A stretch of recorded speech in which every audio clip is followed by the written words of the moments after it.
नमस्कार मित्रांनो, देशाच्या राजकारणात पुन्हा एकदा मोठी खळबळ. नरेंद्र मोदी यांची उचलबांगडी होणार. RSSने डाव टाकला.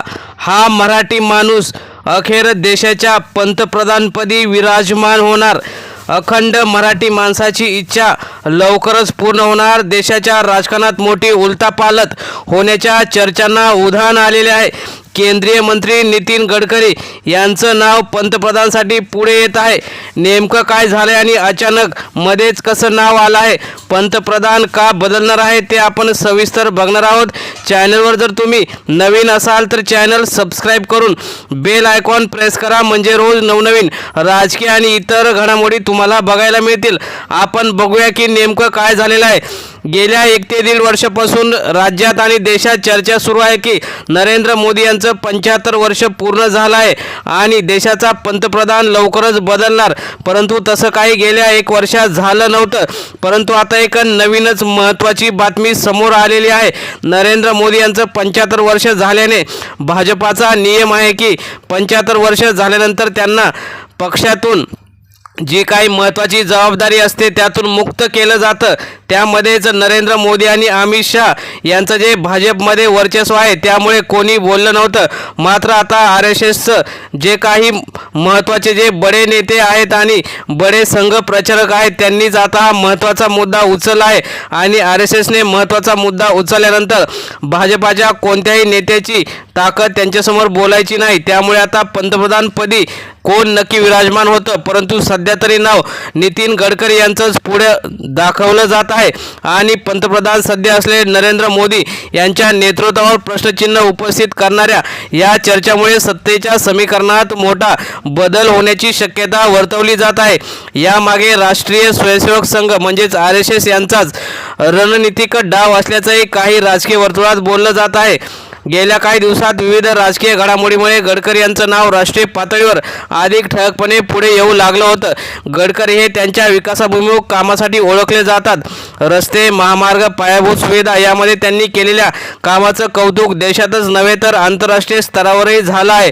राजकीय विश्लेषकांच्या मते गडकरी यांची मध्यममार्गी प्रतिमा, सर्व पक्षांशी संवाद साधण्याची क्षमता आणि नरेंद्र मोदी यांच्याशिवाय त्यांची स्वच्छ प्रतिमा आणि कामाचा माणूस म्हणून त्यांना अनेक जण एक पर्याय म्हणून पाहत आहेत. पंतप्रधान नरेंद्र मोदी यांच्या नेतृत्वाखालील देशाने अनेक मोठे निर्णय घेतले. मात्र काही धोरणावर देशांतर्गत आणि आंतरराष्ट्रीय स्तरावर टीका होत आहे असं दिसून येतं. विशेषतः परराष्ट्र धोरण, अर्थव्यवस्था आणि काही सामाजिक मुद्द्यावर भारताची प्रतिमा आंतरराष्ट्रीय जी काही लेवलवर प्रभावी झाल्याची चर्चा आहे. त्यामुळेच मोदींची उचलबांगडी म्हणजेच नेतृत्व बदलाचा विचार काही पातळ्यांवर सुरू असल्याच्या चर्चा आहेत. RSS संघ हा भारतीय राजकारणातील एक प्रभावशाली संघटन मानला जातो. अनेक वेळा सत्ताधारी पक्षाच्या धोरणांमध्ये संघाची भूमिका महत्त्वाची ठरते. राजकीय वर्तुळात अशी चर्चा आहे की आगामी निवडणुका लक्षात घेऊन संघ नवीन चेहऱ्याला संधी देण्याचा विचार करतो. गडकरी यांचं नाव त्यासाठी योग्य असल्याचंही काही जण मानतात. तथापि याबाबत अधिकृतरित्या कोणतीही पुष्टी करण्यात आलेली नाही. जर या चर्चांना काही प्रमाणातही सत्यता असेल तर देशाच्या सत्तेच्या समीकरणात मोठा बदल होऊ शकतो. गडकरी यांना पंतप्रधानासाठी पुढे केल्यास भाजप अंतर्गत गटबाजी कमी होईल आणि मित्र पक्ष जे काही दुरावलेले भाजपमधून आहेत ते सुद्धा जवळ होतील. उद्धव ठाकरे यांचा पक्ष आणि चिन्ह जे काही गेलं ते सुद्धा पुन्हा त्यांना मिळू शकतं. भाजपमध्ये सध्या शांतता सुरू असली तरी आतून अनेक हालचाली सुरू आहेत. काही नेते नेतृत्व बदलाच्या चर्चा हे सांगत आहेत की लवकरच पुढील 15 ते 20 दिवसांमध्ये नेतृत्व बदल होण्याची शक्यता वर्तवण्यात येत आहे. पंतप्रधान नरेंद्र मोदी हे जागतिक स्तरावर एक प्रभावी नेता मानले जात होते. मात्र अलीकडील 3 ते 4 वर्षापासून त्यांचं जे काही इमेज खराब झालेली आहे आणि गडकरी हे कामाचा माणूस आणि भाजपला देशात जर पुढील काही निवडणुका जिंकायच्या असतील तर गडकरींशिवाय पर्याय नाही असं RSSच्या संघ प्रचारकांचं म्हणणं आहे. त्यामुळे देशाच्या राजकारणात सध्या चर्चांचा भडका उडाला असला तरी प्रत्यक्षात पुढील 15 दिवसात काय घडेल सांगता येणार नाही. गडकरी यांचं नाव पुढे येणं आणि नरेंद्र मोदी यांच्या नेतृत्वावर प्रश्नचिन्ह उपस्थित होणे म्हणजेच लवकरच गडकरी हे पंतप्रधानपदी येतील आणि नरेंद्र मोदी हे जे काही राजकारणातून निवृत्त होतील असं शक्यता वर्तवण्यात येत आहे. या सर्व घडामोडींचा अंतिम निर्णय हा पक्षांतर्गत चर्चा, जनमत आणि आगामी निवडणुका यावरच अवलंबून असण्याची शक्यता आहे.